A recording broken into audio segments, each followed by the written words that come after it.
Hello, welcome to the Loney Show. I'm your host, John Maloney. In this episode, I've not brought on regulars because, again, they're still busy doing yada yada yada. As for our guest, she's from Toronto, Canada, but she's currently living in India. She's a musician and intuitive healing artist. Ladies and gentlemen, I give you Ananda Shakti. Thank you. That's a beautiful intro. Yes, You're I welcome. am. I'm more word into my title. I feel like it's been taking me some time to describe, like to get a name to describe what it is that I do. So now I've made it into intuitive, interdimensional healing artist. Okay, nice. And how are you? Life's going great for me, and yeah, just doing who knows what, and just going with the flow. Where are you located? So I'm in India. Uh, Where are you? I'm from Manchester. Okay. Nice. Yeah. So how's life? How is life? Life is, I think the best way to describe it, it feels like a massive crucible of awakening in that every day there are new energies moving through and awarenesses waking up and old ones dropping away. And yet the future and even the past feels quite mysterious. And so there's a sense of knowing where you're going and a sense of surrendering to mystery. And as we all know, it's no longer just a purely independent experience to be on these paths of much being shaken up and much being asked to shift. It's a collective now. So we have our own personal stories, our own personal karma that we're bringing into this. And then we have collective karma and the vast array of human beings responding to their life in so many different ways. And so it's kind of an awe-inspiring time. I am not discounting the suffering at all that people have been through and the hardship that people are in. But on the other perspective of seeing this humongous picture of dismantling and of mystery and of unknowns is pretty awe-inspiring. So most of the time I'm in that awareness with it, and I'm enjoying the feeling of diving into and surrendering mystery. I love the idea of mystery, not like a mystery novel, but where somebody's done something, but more like it's like mystical. You don't really know for sure. You can't analyze it. You can't describe it. To me, it's beautiful experiences of reality, the ones where you experience them, but there are no real words. And this is why, we've had all of the great mystics and spiritual masters on our planet. Sometime or another, they communicate through poetry. They communicate through non-linear conversation, because that's what happens when we start to expand beyond the linear perspective, like our 3D perspective of reality. And so that's where I land mostly in all of this. Okay, I like that. It's very nice. I'm glad. Yeah. It's welcoming, I mean, one of my first teachers is because I've been involved in yoga and spiritual arts since a teenager. One of my first teachers said this thing to me once, and it really stuck with me. He said, mystery is okay, because like part of a path of awakening spiritually, I haven't studied every path, but I've studied many of them, and it seems to be a thread through most of them, is that there's some aspect of mystery. And mystery is okay. In fact, it's more than okay, because it's just that part that you don't have that pressure to have to be able to explain it all, to have to be able to know it all. And this is a tremendous pressure on every human being to try to have this perfection, no matter whether we consciously seek it or not. We're all carrying such burdens of feelings of imperfection, feelings of we're not enough, we're not good enough, maybe we didn't make the right choice there, maybe we didn't do the right thing there, consciously or unconsciously. This is one of the great burdens of humanity. And so when we allow mystery to come into something that we can't be on top of, something surrender and open to, it relieves those burdens, and I feel it connects us more directly to the reality, because no matter how involved and complex science becomes, really, isn't it true? Like the more evolved they become, the more they kind of say that they can't really explain it. They explain it by saying that it's not explainable. And reality, when they start to try to analyze reality, so the closer and closer that they come to scientifically trying to explain reality, there's always, there's a black hole, like what is a black hole? It's just this black hole. We don't really know, there's these things, right, that we don't really know. And that becomes a beautiful part that I feel really nurtures the heart and can give us a tremendous sense of peace. Okay, great. Great to hear it. So, what got you into music? Very good. Well, from very, very young, from maybe 5 years old or so, maybe even younger, I don't know. I was always very obsessed with music and singing.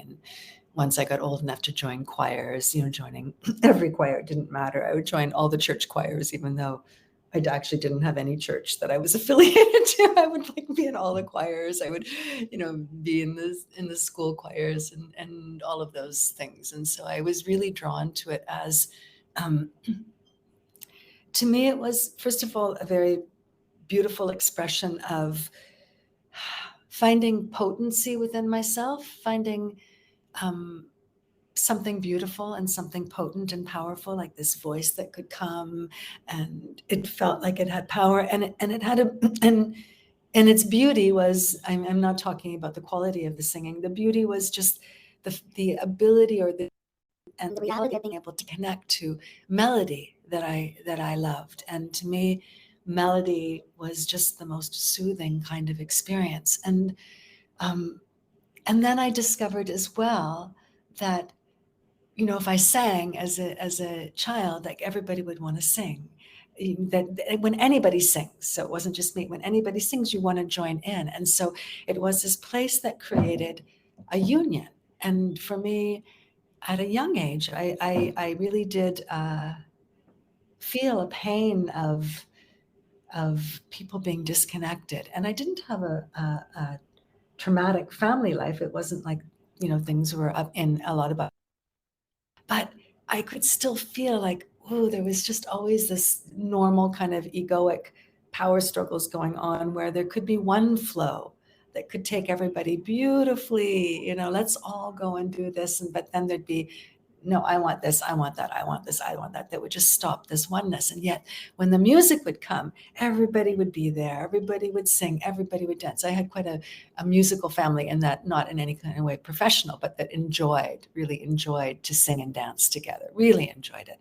And so this would be an experience of this coming together, where this kind of need to power struggle with each other would be gone. And so then that was my younger years, like pre-teens. And then, of course, as like an early teen and into my teens, I got,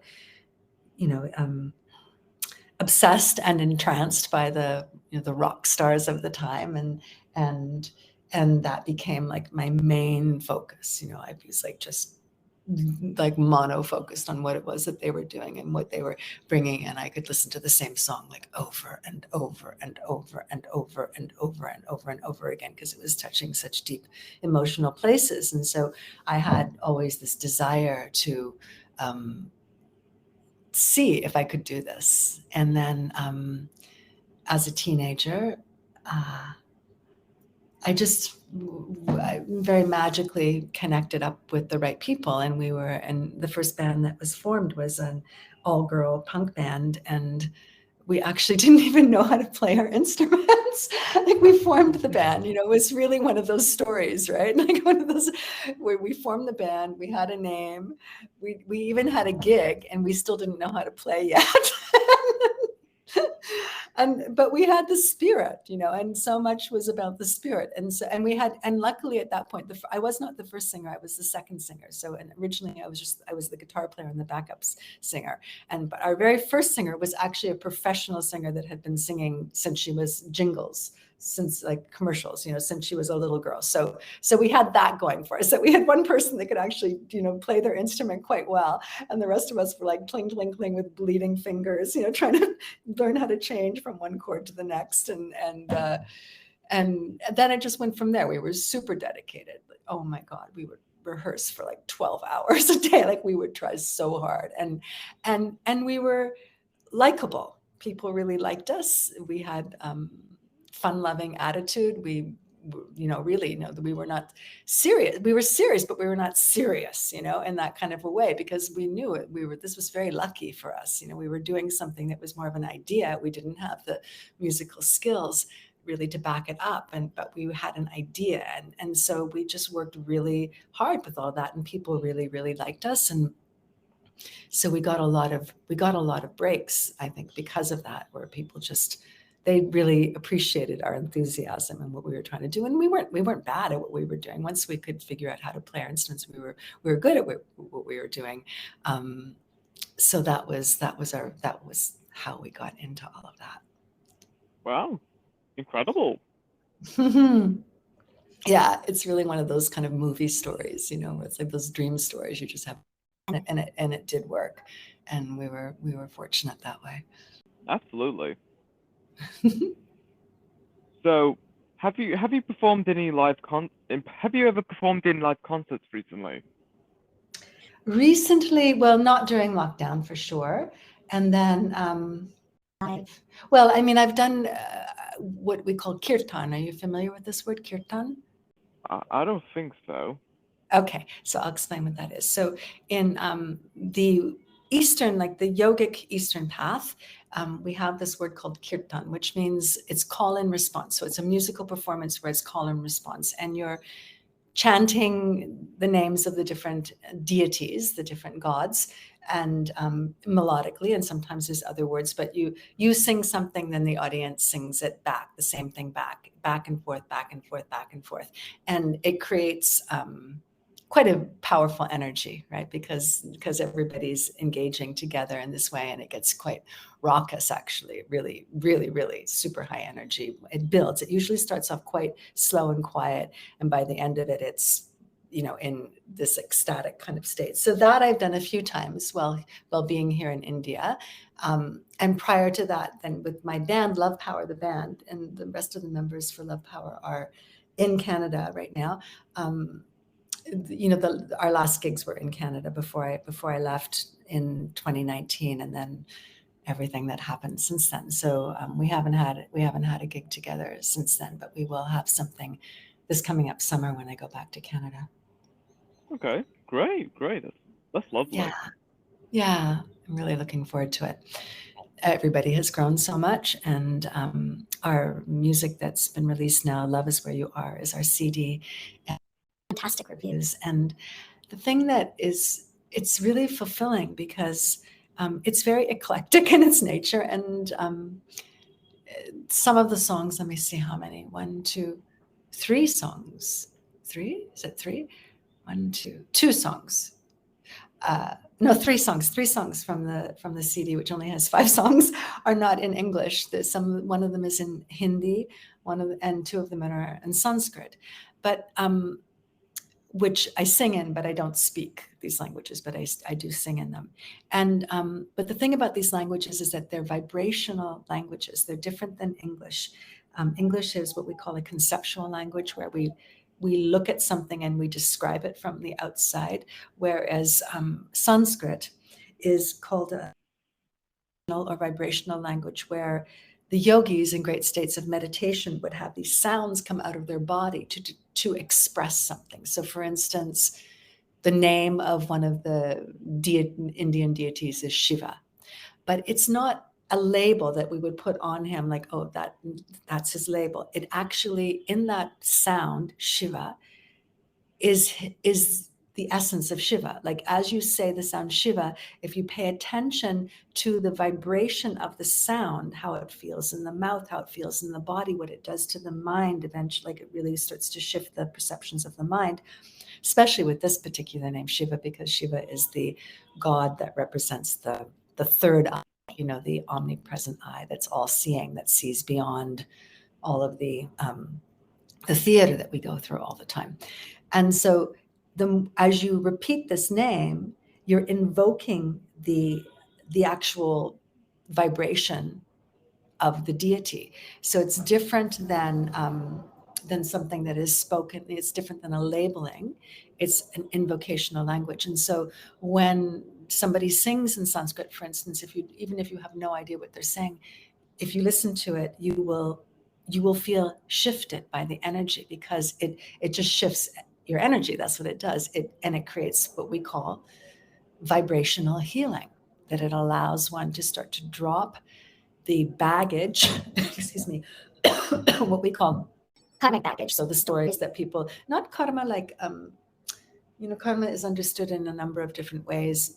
Often it's kind of this, karma will get you. It's like you're going to do something, you're going to get something. This is true of one level of understanding this, but in the work that I do, in the healing work that I do, we understand a different level of karma, which is that they are stories, unfinished stories that souls carry with them in their incarnation. And this unfinished story creates your personality, your likes, your dislikes, what happens to you, what doesn't happen to you, where you're drawn, where you're not drawn. And from a spiritual perspective, we come into incarnation with this story to resolve it, to release our identity with it, and then to find ourselves connected to source energy. However, one wants to speak about this, because it does not need to be held in any kind of dogma, into any kind of path. It's completely independent. So vibrational music does this. It unconsciously, because you won't even know what you're hearing, but it starts to allow the stories to drop away that are no longer serving your highest good. And then it leaves you connected to what is your highest good. So what I'm really impressed with and so pleased with about the reviews that are coming in for the reviewers are getting that. And in the past they didn't. In the past it was like, there's like, oh, these songs that are not in English, and it's like, it feels like different styles and that, but instead they're actually really getting it, and they're like talking about it. And they're talking about like the enhancements that are taking place and the different layering, and they're understanding things. Like they're even showing me things that I don't necessarily see about it, from the outside of it. And I couldn't be happier. And because the music has always been an extension. Like when I left the punk scene, I came back to Canada. I was living in New York City. I came back to Canada because I met my first spiritual teacher, and I knew without a doubt, I had no doubt, our band was ready to all the big contracts, and I still left anyways. I had no doubt that I had found what I was looking for in my life, and that this is what I needed to do, and that the two worlds were not in harmony with each other at that time for me. And so I left. And I made a very, very strong commitment to myself that I will play music again, but it has to have this transformative vibration rather than simply a reflective vibration. Like in the punk scene, we were really good at reflecting social issues, and reflecting it back, but there was rebellion in it. And many, many, many of those people are dead now. They kind of rebelled themselves into the grave in a certain way. So what I really wanted to do was find a way to be conscious. Yes, not to be asleep, to be conscious, but then to be completely transformative, which then needs to step into unity consciousness. We need to be able to have compassion and understanding, and at the same time be able to say no to what we don't feel is serving. And so I made this commitment that I would play music again, but only if I could do it in this way. And so that was why I stepped forward. And so it had to be part of my healing journey. And then I really became, a yogini and a healer and an intuitive healer and a channel and all of these things. And so the music is fed by all of that. And the single that we have out right now is called I Am Love. And it just excites me so much that I get messages from people saying my whole family is like running around dancing and singing I Am Love. Like I honestly, even now, like I feel like crying when I say that, because that's just what I want for myself and I want for humanity, that they know that they are loved. And so this music has an intention of assisting people to remember who they are in their most radiant and beautiful self. And the reviewers are getting that, and I couldn't be more thrilled that they are helping, enhance that message as it comes out. Wow, fabulous. Thank you. You're welcome. So what are you doing right now? Right now, I am in a place called Rishikesh. I'm sure you can hear the dogs of India that are everywhere. And Rishikesh is, this is where the Beatles went when they were with Yogi Mahesh. I can never remember his name. Anyways, when the Beatles went to India, they came to Rishikesh. So there's actually a place called the Beatles Ashram, which is a bit further south of where I am, where you can go and visit they lived in these little huts and things like that. And so Rishikesh was a city that was designed just for the purposes of yoga. It's no longer like that now. It still has that going on in it, but of course it's gained a lot of tourism, and it's at the foothills of the Himalayas, and it's on the sacred river, the Ganges, that we call Ma Ganga. So she's a goddess in our perspective. And I'm here recording. Actually, I'm finishing a recording. And I'm really excited about it. And then once it gets completed, and then I will go further north, like right up into the real mountains, up into the and shoot the video. That's my dream at this point. I think it's going to work out. We just have to see how much more time I have in India. There's visa issues now with extensions and things like that, but I think it'll work out. And so that's what I'm doing. I'm focusing on my healing work. I'm doing healing sessions for people, and I'm recording music, and I dance. And so I practice Indian classical dance and yoga, of course. So I do all of these things, and it's wonderful because it's quite an easy package to travel around with. And I'm lucky enough here to find an engineer who's actually from America. Makes a difference because the music styles are really different. So if I find somebody who's from India, they can't always grasp the timing beats for the music because it's really very different. So that's what I'm doing. And then on, I think it's in a few days, I'm part of a very big kirtan, one of those call and response experiences, which I'm super excited about. We're going to sing for 12 hours during the eclipse time, so everybody can focus on their consciousness being really elevated, because eclipses are incredible. I mean, they can be quite disturbing to people, but really they are incredible portals for going through shadow archetype in each of us and into the light. And so if you're focused on something that is keeping the mind or the body elevated, whatever that may be during that time, then it carries you really beautifully. And then I have also a new single that I'm dropping on May the 13th. And it's called Cosmic Quiver. And it is actually about it's about this deity Shiva that I spoke of before, who is the destroyer of illusion, the one who allows us to overcome all fears, and particularly the fear of death, to be able to destroy these illusions that there is something that is not eternal within us, and to let us connect to this eternal self. And he is quite a dynamic figure. The Indian deities have really quite interesting and complex personalities.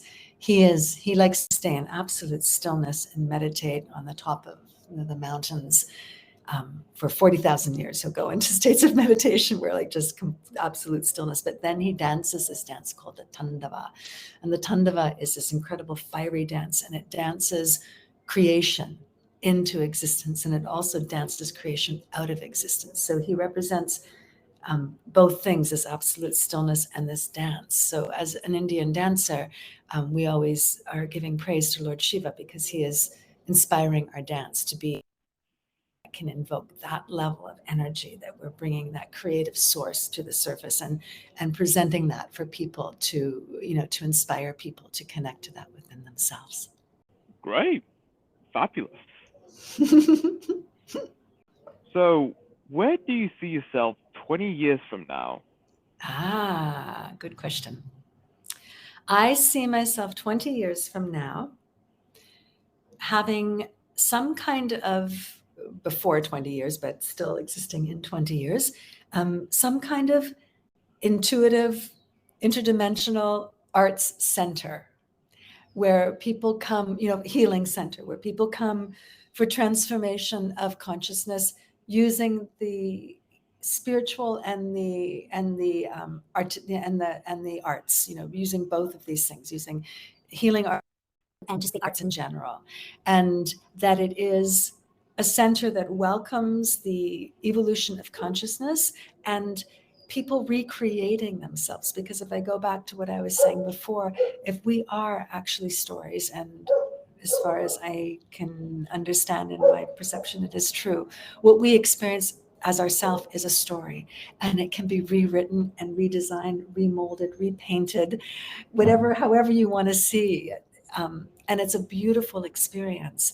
And so I see this as a communal experience, and aligning itself with many other, communities doing their own thing in their own style, and being very, very steeped in the arts, and being very, very steeped in the healing arts, and deepened communication with my spirit guides that, that help me in the healing that I do. And this is why I call it interdimensional, because I'm working with other dimensions. And I also see, to be completely honest, our whole earth being shifting, our human being shifting into what I call a heaven earth being. So we will all be connecting to much more dimensional possibilities than we are right now, that are completely part of who we are, but we're just not accessing them. So I see it as a radiant, radical, radiant evolution time. That's what I see in 20 years. Nice. And that is all we have for this episode. It was great having you here, Ananda, talking about Thank you. your career as a musician and intuitive healing and everything else. It's been amazing. Thank you so very much. I've really enjoyed this time. Much love to you. And to you too. Thank you. And you're welcome. And until next time, stay tuned for more.